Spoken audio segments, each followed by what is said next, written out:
ہم یہ بات کہنا چاہتے ہیں کہ بلوچستان وہاں آگ اور خون کا کھیل جاری ہے۔ بلوچستان کے لوگ حکومتوں کی ناقص پالیسیوں کے باعث پہاڑوں پر چڑھے کہ جن کے ساتھ اس وقت مذاکرات کی اور ان کو قومی دھارے میں لانے کی بات کی جاتی ہے۔ اس کے ساتھ ہم یہ مطالبہ بھی کرتے ہیں کہ سمگلنگ کی روک تھام کے نام پر بااثر مافیاز کو نوازنے کے لیے غریب کا چولہا بند کرنے کی پالیسی کو تبدیل کیا جائے۔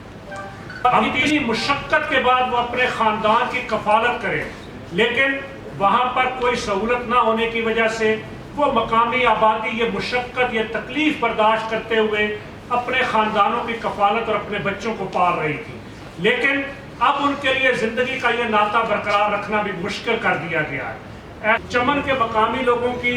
رشتہ داریاں بارڈر کے اس پار موجود ہیں، وہاں پر زمینیں مشترکہ ہیں، وہاں قبرستان مشترکہ ہیں۔ غرض چمن اور قندھار کے رہنے والے لوگوں کا آر اور پار آئے جائے بغیر زندگی کے ناطے کو برقرار رکھنا، اپنی خوشیوں غمیوں کو برقرار رکھنا وہ ممکن نہیں ہے، اور بے روزگاری کے ہاتھوں اس حد تک تنگ آ چکے ہیں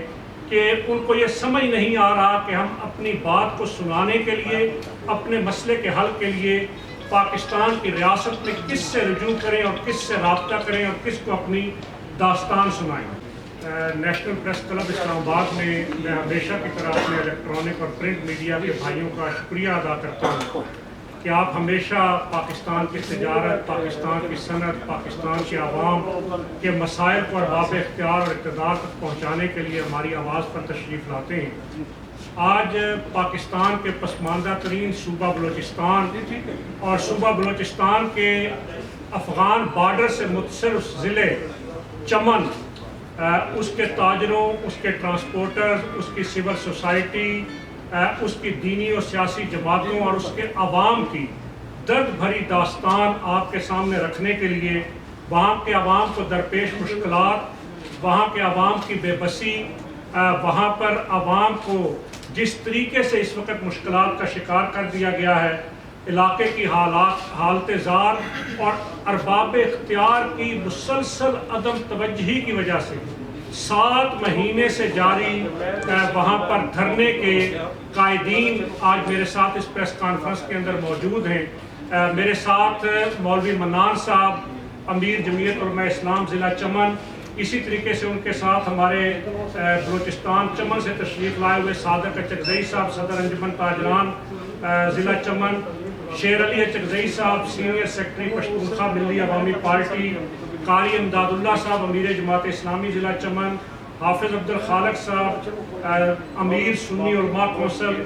فیض محمد، صدر محنت کش یونین چمن، حاجی ولی محمد صاحب، صدر ٹرانسپورٹ یونین چمن، اور مولانا سلطان داد صاحب۔ یہ 8 رکنی وفد جو چمن سے یہاں تشریف لایا ہے، یہ اس وقت یہاں سٹیج پر آپ کے سامنے موجود ہے، اور یہ وفد بنیادی طور پہ اسلام آباد کے ارباب اختیار و اقتدار کو اپنی داستان غم سنانے کے لیے حاضر ہوا ہے کہ اس وقت گزشتہ کئی ماہ سے جاری حکومتی پالیسیوں کے باعث اب چمن کے عوام فاقہ کشی، بھوک، غربت اور بے روزگاری کے ہاتھوں اس حد تک تنگ آ چکے ہیں کہ ان کو یہ سمجھ نہیں آ رہا کہ ہم اپنی بات کو سنانے کے لیے، اپنے مسئلے کے حل کے لیے پاکستان کی ریاست میں کس سے رجوع کریں اور کس سے رابطہ کریں اور کس کو اپنی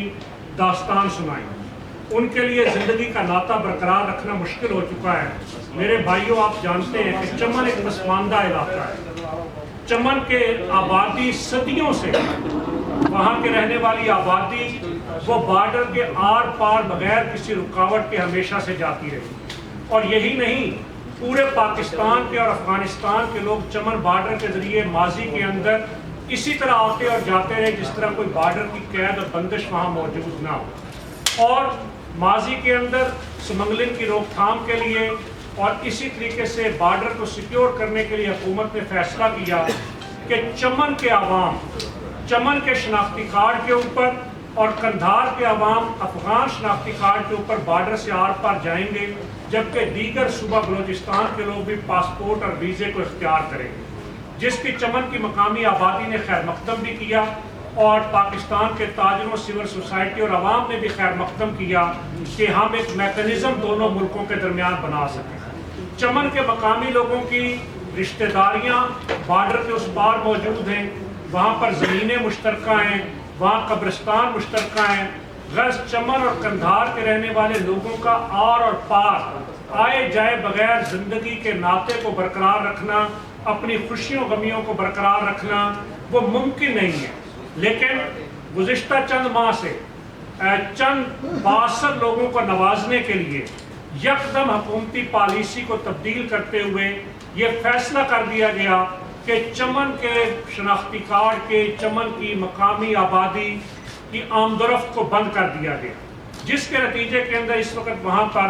ہزاروں لوگ بے روزگار ہو چکے ہیں۔ اس لیے کہ چمن ایک پسماندہ علاقہ ہے، وہاں پر کوئی انڈسٹری موجود نہیں، کوئی کارخانے موجود نہیں، زراعت کا کوئی نظام موجود نہیں، سرکار کے پاس وہاں کے لوگوں کے لیے نوکریاں موجود نہیں۔ ان کا واحد ذریعہ روزگار یہ تھا کہ ہزاروں کی تعداد میں لوگ بارڈر پار جا کر اپنے کندھوں پر اٹھا کر کوئی سامان لا کر اس کو بیچ کر وہ اپنا چولہا جلاتے تھے۔ اور میں شہر اسلام آباد میں اقتدار کے ایوانوں کے لوگوں سے پوچھنا چاہتا ہوں کہ کون شہری یہ چاہتا ہے کہ وہ اپنے کندھے پر 20، 25، 30 کلو وزن لاد کر پیدل وہ کپڑا، وہ کمبل، وہ برتن اور وہ کوئی بھی کھانے پینے کی چیز وہ ادھر سے لا کر ادھر 500 اور 1000 روپے کی مزدوری کرے اور اتنی مشقت کے بعد وہ اپنے خاندان کی کفالت کرے، لیکن وہاں پر کوئی سہولت نہ ہونے کی وجہ سے وہ مقامی آبادی یہ مشقت، یہ تکلیف برداشت کرتے ہوئے اپنے خاندانوں کی کفالت اور اپنے بچوں کو پال رہی تھی۔ لیکن اب ان کے لیے زندگی کا یہ ناطہ برقرار رکھنا بھی مشکل کر دیا گیا ہے۔ ایسے حالات کے اندر گزشتہ 7 ماہ سے چمن کے اندر دھرنا جاری ہے، لیکن 7 ماہ گزرنے کے باوجود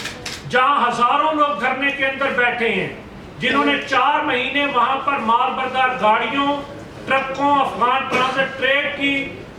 آمد و رفت بھی بند رکھی، لیکن افسوس کا مقام یہ ہے کہ اس مہذب پاکستان کے اندر، اس جمہوری پاکستان کے اندر، اس آئین کے پاکستان کے اندر ابھی تک کسی نے نہ ان کی بات کو سنا، نہ ان کی داد رسی کی گئی، نہ ان کے مسئلے کو حل کرنے کی کوشش کی گئی۔ اور اب وہاں کے عوام وہ اس حد تک کرب، اذیت، دکھ اور تکلیف میں مبتلا ہیں کہ ان کو اس کے علاوہ کوئی راستہ سجھائی نہیں دیتا کہ اگر ہماری بات نہیں سنی جاتی تو پھر ہم چمن سے اٹھ کر شہر اسلام آباد کی طرف مارچ کریں اور یہاں پر بیٹھے ہوئے اندھے، گونگے اور بہرے حکمرانوں کو جگانے کے لیے ہم اپنی ذمہ داریوں کو ادا کریں۔ اس لیے یہ ہمارے ساتھ وفد اس وقت یہاں پر موجود ہے۔ ہم یہ مطالبہ کرتے ہیں کہ چمن کا یہ جو دھرنے کا وفد ہے، ہم حکومت پاکستان سے اور ارباب اختیار سے یہ مطالبہ کرتے ہیں کہ دھرنا قائدین سے مذاکرات کے ذریعے افہام و تفہیم کے ساتھ ان کے مسائل کو فوری طور پر حل کیا جائے۔ اس کے ساتھ ہم یہ مطالبہ بھی کرتے ہیں کہ سمگلنگ کی روک تھام کے نام پر بااثر مافیاز کو نوازنے کے لیے غریب کا چولہا بند کرنے کی پالیسی کو تبدیل کیا جائے۔ ہم تیسرا مطالبہ یہ کرتے ہیں کہ چمن کی مقامی آبادی کو نادرا کے شناختی کارڈ پر پار آنے جانے کی پرانی سہولت کو فوری طور پر بحال کیا جائے۔ ہم اس بات کا مطالبہ بھی کرتے ہیں کہ چمن بارڈر سے اپنے کندھوں پر سامان رکھ کر اپنے خاندان کی کفالت کرنے کے پرانے سسٹم کو دوبارہ بحال کیا جائے اور ان کے چولہوں کو بند ہونے سے بچایا جائے۔ ہم اس بات کا مطالبہ بھی کرتے ہیں کہ مال بردار ٹرکوں، افغان ٹرانزٹ ٹریڈ اور روزانہ سامان سے لدے ہزاروں ٹرک جو اس ملک کے بااثر لوگوں کی ملکیت ہیں، ان سے کسٹم لینے اور اس تجارت کو ڈاکومنٹائز کرنے اور اس تجارت کو سسٹمیٹک کرنے کا نظام تشکیل دیا جائے۔ ہم اس بات کا مطالبہ بھی کرتے ہیں کہ چمن کی مقامی آبادی کو بے روزگار ہونے سے بچانے کے لیے وہاں پر انڈسٹری لگائی جائے، وہاں پر زراعت اور سیاحت کے مواقع پیدا کیے جائیں تاکہ لوگوں کو اپنے گھروں کے پاس روزگار میسر آ سکے۔ ہم اس بات کا مطالبہ بھی کرتے ہیں کہ چمن کی پسماندگی، غربت اور جہالت کے خاتمے کے لیے